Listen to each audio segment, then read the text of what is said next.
এই চ্যানেলে সম্প্রচারিত সকল খবরই সচেতনতামূলক এবং শিক্ষণীয়, কোনো কিছুই প্রভাবিত নয়। গ্রাম বলেই কি এতটা অবহেলা? তবে কি দুর্ঘটনার অপেক্ষা করছে প্রশাসন?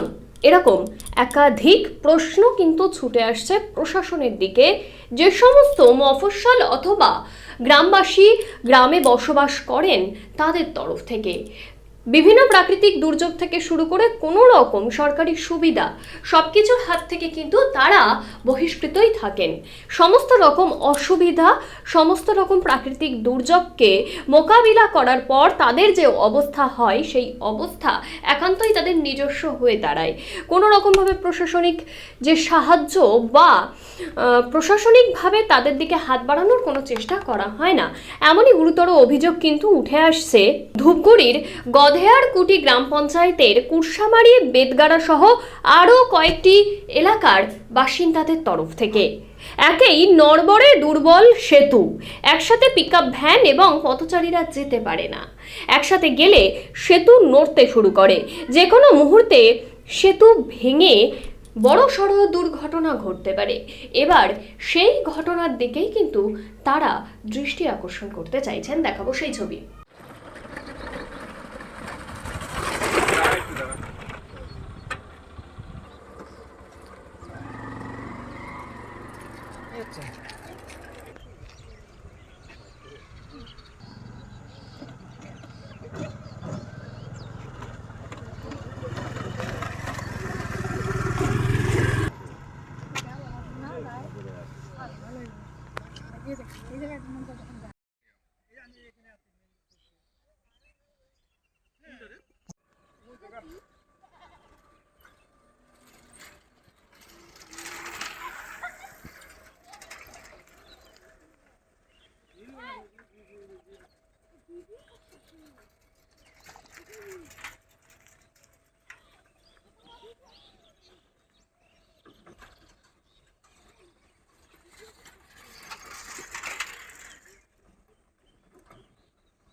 দাদা, কি নাম আপনার? আমার নাম নরেন্দ্রনাথ মল্লিক। আপনার বাড়ি? আমার বাড়ি বেদগাড়া কলোনি। আচ্ছা, এই যে সেতুটার উপর দাঁড়িয়ে রয়েছেন, এখান থেকে আপনার বাড়ি কত কিলোমিটার? এখান থেকে আমার বাড়ি হলো 4 কিলোমিটার মিনিমাম। এই যে অবস্থাটা দেখতে পাচ্ছেন এবং আমরাও দেখতে পাচ্ছি, বেহাল দশা, কেন এবং কি করা প্রয়োজন, কি বলবেন? এটা আমার যেটা মনে হয়, এটা দীর্ঘদিনের একটা সমস্যা। এই সমস্যাটা অতি দ্রুততার সাথে এটা সংস্কার করা দরকার। এবং এই এলাকার যত জনগণ আছে সবারই একটাই দাবি, কি বিরোধী কি দলীয় যারাই আছে, সমস্ত জায়গায় আমাদের এটা নিয়ে বহুতবার আন্দোলন করা হয়েছে এবং আন্দোলন চলছেও। এটা শুধু আমাদের ব্যক্তিগত সমস্যা নয়, এটা একটা সমষ্টিগত সমস্যা। এটা এই এলাকার এইটাই একমাত্র রাস্তা, আমাদের একমাত্র ব্রিজ, যেটাকে বলা হয় দৈঘ ব্রিজ। এবং এই কুরসামারি, বগরিবাড়ি, বেদগাড়া এবং আমাদের এই সাইডটা যেটা আছে বিহারি পাড়া, এটা টোটালটাই অ্যাকচুয়ালি কৃষি প্রধান এলাকা। এই এলাকার থেকে যত কৃষি আমাদের নিতে হয় ধূপগুড়িতে, এবং একমাত্র রোড, সেটা আমাদের লোডিংয়ের জন্য রাস্তাঘাট দিয়ে আমরা লোড করে নিয়ে যেতে পারি না, ভারী ধরনের গাড়ি যাতায়াত আমরা নিয়ে যেতে পারি না।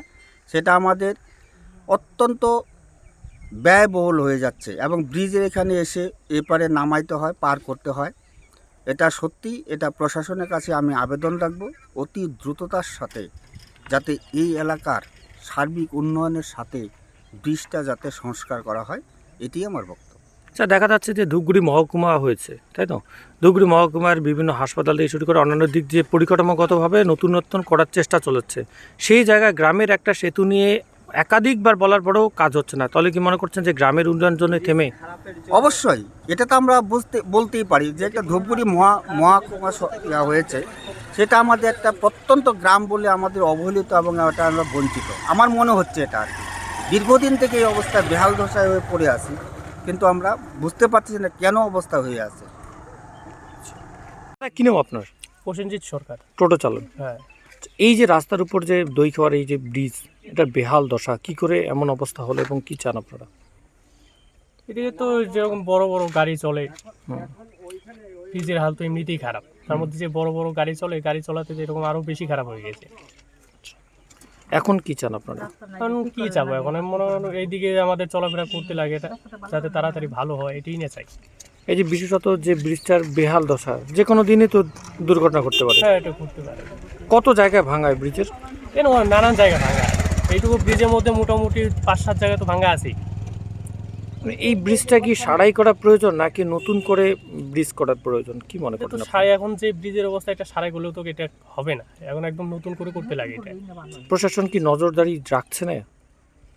কেমন করে বলবো, এটা কতদিন থেকে এই ভাঙা অবস্থা? এটা তো অনেক দিন থেকে, তবু আনুমানিক মোটামুটি আমি তো সেই ছোট থেকে এইরকম ব্রিজের অবস্থা দেখতেছি। আমার অনুরূপ বয়স তো পরিবর্তন মোটামুটি 24। আচ্ছা, মানে কোনো বাড়ি কোনো ব্রিজের কাজ করা হয়নি, তাই তো? না। আচ্ছা আচ্ছা, কতদিন ধরে আপনি টোটো চালান? আমি এটা প্রায় 7 বছর একই অবস্থা দেখছেন? একই রকম।